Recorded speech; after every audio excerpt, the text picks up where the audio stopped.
Entendes o que estás lendo? O podcast que te leva através das páginas da Bíblia, livro por livro, capítulo por capítulo. Uma exposição bíblica emocionante. Aperte os cintos e embarque comigo nesta viagem.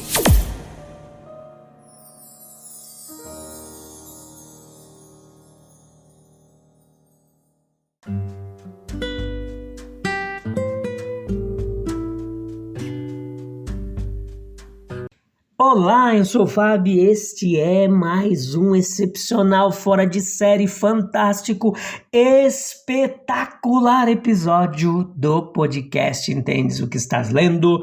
Mateus capítulo 16, parte 2, a grande confissão. Capítulo 16, versículo 13 ao 17, a gente vai meditar hoje, tá bom? Tudo bem com vocês? Que bom que você voltou para dedicar um tempinho à palavra de Deus. Isso é importante em meio a todas as lutas do dia a dia, em meio a todas as suas ocupações, correrias, entretenimentos dos nossos tempos modernos. Você parar, voltar-se para Deus, voltar-se para a palavra dele tem esse significado, e tentar entender sua vontade, sua palavra, seu querer e aplicar na nossa vida. Deus abençoe você grandemente, que esse episódio te abençoe hoje, onde quer que você esteja ouvindo, tá bom? Vamos lá? Leia o capítulo, vem para cá. Hoje Mateus capítulo 16, parte 2, episódio de número 642, 8ª temporada, livro de Mateus, capítulo por capítulo. Jesus agora havia chegado a uma crise no seu ministério. Em Cesareia de Filipe, longe das cenas de seus labores anteriores, na bela colônia ao pé do Monte Hermon, perto do famoso altar ao deus Pan, representado como meio homem, meio cabra, onde o Jordão brota da encosta da montanha, ele subitamente chamou seus discípulos para darem uma expressão definitiva de seus pensamentos a respeito dele. Entenda, isso foi precedido por uma investigação menos importante quanto às várias opiniões do mundo sobre Cristo. Então, os discípulos foram colocados cara a cara com a pergunta para si mesmos: quem dizeis que eu sou? Devemos ser capazes, meus queridos, como aqueles que professam crer em Jesus, devemos ser capazes de responder essa pergunta: quem é ele? Todo o peso e valor do Evangelho depende disso. O caráter especial do Evangelho é que ele está imediatamente preocupado com quem ele está, sobre quem ele está estabelecido. A ética cristã, a teoria cristã do universo não redimirão o mundo. Abaixo e antes de tudo vem a pessoa de Cristo. Conhecê-lo é conhecer o Evangelho. Se ele não é o que afirma ser, toda a nossa fé repousa em uma grande ilusão. Mas se suas alegações são verdadeiras, todo o resto é de importância secundária. Sim, os judeus ficaram muito perplexos, eles não podiam deixar de ficar impressionados com a grandeza de Cristo, mas falharam em reconhecer as suas altas reivindicações. Não seria surpreendente se os discípulos também tivessem ficado perplexos. De fato, muitos ficaram perturbados e muitos abandonaram o grande mestre. Jesus não havia cumprido as esperanças do povo, os líderes religiosos da nação o rejeitaram definitivamente. Ele estava agora num exílio voluntário, abandonado pelas multidões que antes o seguiam com tanto entusiasmo. A verdade foi confessada. Pedro não hesita nem duvida por um momento. Ele sabe que seu mestre é o Cristo, Filho de Deus, e sua confissão contém duas ideias. Leia lá o capítulo. O ofício de Cristo. O apóstolo viu que Jesus era o Messias há muito esperado. Essa verdade significa para nós que ele é o Salvador do mundo. Dentre a natureza de Cristo, o apóstolo também viu que Jesus era o Filho do Deus vivo. Quão bem essas palavras expressavam uma fé na divindade essencial de Cristo. A igreja não demorou muito para perceber essa tremenda verdade, pois descobrimos que a primeira heresia não era uma negação da divindade, mas uma negação da humanidade de nosso Senhor. O segredo da confissão foi como o apóstolo chegou a ver essa grande verdade sob as circunstâncias mais desfavoráveis. Jesus diz que foi uma revelação. Não precisamos entender por esse termo nenhuma voz celestial diretamente falando a Pedro. A revelação foi interior. Alguma revelação assim é sempre necessária. Até que os olhos de nossos corações sejam abertos, nós não podemos perceber o verdadeiro caráter e a natureza de Cristo. Outra Páscoa estava chegando. Proclamar-se em Jerusalém era de fato uma morte certa. E ainda assim não havia chegado a hora de dar esse passo finalmente. Cheio de conflitos interiores, nosso Senhor viaja sem parar até que se encontra na própria fronteira da terra de Israel. Mas quando sua própria mente está decidida, ele imediatamente se comunica com os discípulos, porque era necessário que aqueles que seriam suas testemunhas entendessem o estado das coisas e o acompanhassem de bom grado na jornada para Jerusalém. Com aquela explosão generosa, de confiança afetuosa, que deveria ressoar em cada credo, Pedro exclama: Tu és o Cristo, o Filho do Deus vivo. O nosso Senhor não esconde seu intenso alívio e profunda satisfação quando ele responde: Bendito és tu, Simão Bar-Jonas, ou Simão, filho de Jonas, pois essa fé é operada em ti não por meras inferências lógicas de minhas obras, nem por pesar as opiniões de outros homens, mas por aquela iluminação que Deus produz e nunca mais permite que seja obscurecida. E nessa convicção divinamente operada em Pedro, o nosso Senhor encontra finalmente a pedra fundamental, a rocha sólida sobre a qual o edifício terrestre de sua igreja pode ser erguido.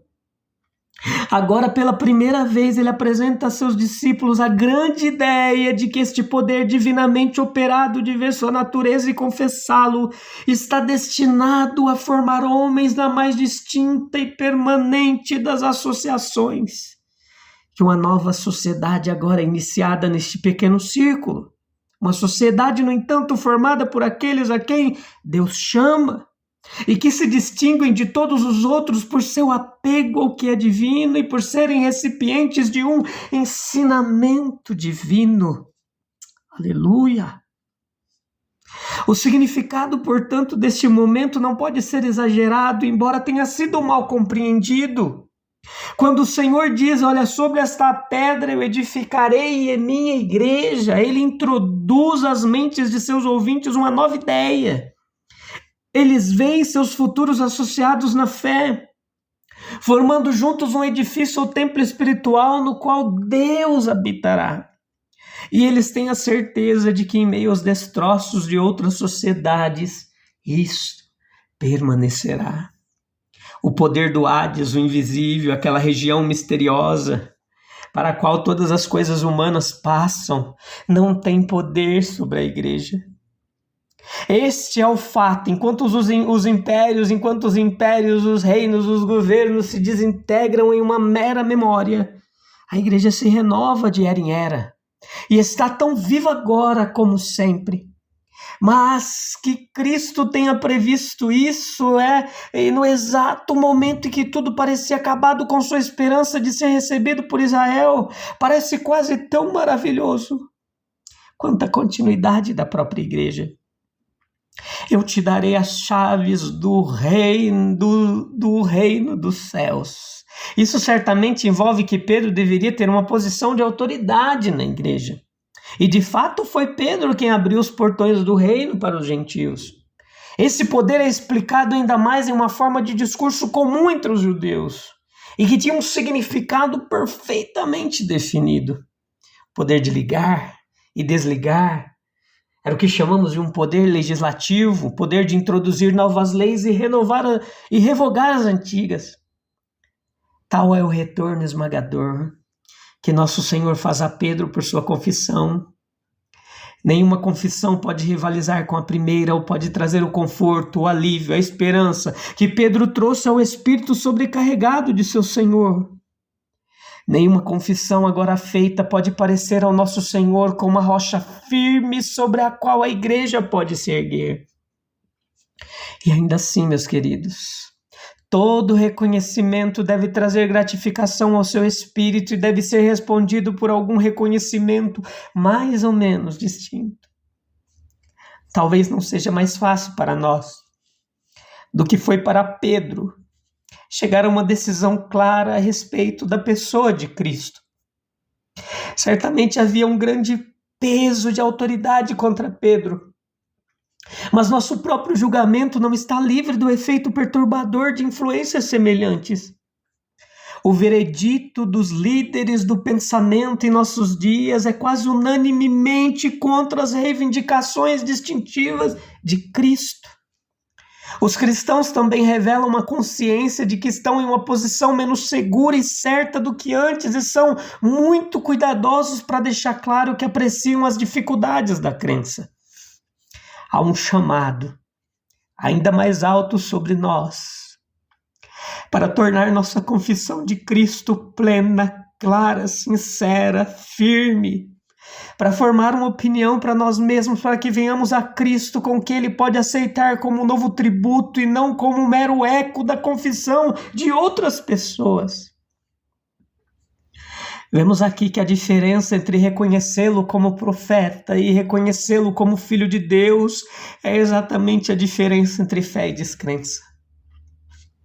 Em resposta ao "Tu és Cristo" de Pedro, vem o "Tu és Pedro" de nosso Senhor. É um exemplo do cumprimento de sua promessa. Aquele que me confessar diante dos homens, eu confessarei diante de meu Pai. Mas é mais do que isso. Ao reconhecer quem era Jesus, Pedro aprendeu qual era seu próprio caráter, suas próprias perspectivas. E agora, pela primeira vez, ele viu o significado de seu próprio nome. É assim com todos. É na visão da verdadeira natureza e propósito de Cristo que o homem desperta para um senso do seu próprio valor e das possibilidades que estão diante dele. Para você, meu querido, como para Pedro, ele marcará o trabalho adequado, ele lhe dará um lugar como uma pedra viva, ele lhe transmitirá todas as qualidades que você precisa nas circunstâncias difíceis da vida e na carreira real que está diante de você. Questões eternas giram em torno da maneira como é respondida. E desse texto importante nós aprendemos. Alguns dizem João Batista, assim disse Herodes, ele assassinou o Batista. Os cortesãos de Herodes diziam como Herodes disse. Herodes nunca tinha ouvido falar de Cristo antes. Alguns homens nunca se preocupam com as reivindicações de Jesus, até que a consciência os alarma. Alguns dizem Elias, pois Elias foi prometido como precursor de Cristo e o tempo para o advento do Messias havia chegado. Mas por que dizer Elias em vez de Messias? O espírito do mundo cegou. Eles esperavam um rei secular, eles eram muito materialistas para ver que João Batista tinha vindo no espírito e poder de Elias. Eles agora confundiram Cristo com Elias de sua própria invenção e o perderam. O Jesus espiritual ainda é fatalmente perdido. Eles confundiram os adventos. Eles são dois, o Messias viria em humilhação, ele também viria em glória. Eles esperavam que o glorioso aparecimento fosse anunciado por Messias, por Elias em pessoa. Eles falharam em discernir o Cristo em seu sofrimento. No entanto, os adventos estão intimamente relacionados. Somente aqueles que o confessam em seus sofrimentos podem compartilhar de sua glória. Alguns diziam que era Jeremias ou um dos profetas. A doutrina da mentepsicose, transmigração ou passagem da alma de um corpo para outros era aceita entre os judeus. Essa doutrina ela entrou amplamente na noção dos fariseus sobre a ressurreição. Para eles, a questão dos saduceus seria um verdadeiro enigma que Jesus respondeu para o espanto de ambos. Herodes, embora um saduceu, ainda favorecia essa noção farisaica. E nisso ele era inconsistente. Quem dizeis que eu sou? Essa pergunta de Jesus aos seus discípulos é crucial, pois a resposta a essa questão determina a base da fé cristã. Quem reconhecemos Jesus ser em nossas vidas? Tu és o Cristo, o Filho do Deus vivo. A declaração de Pedro não é apenas uma confissão de fé, mas uma revelação divina.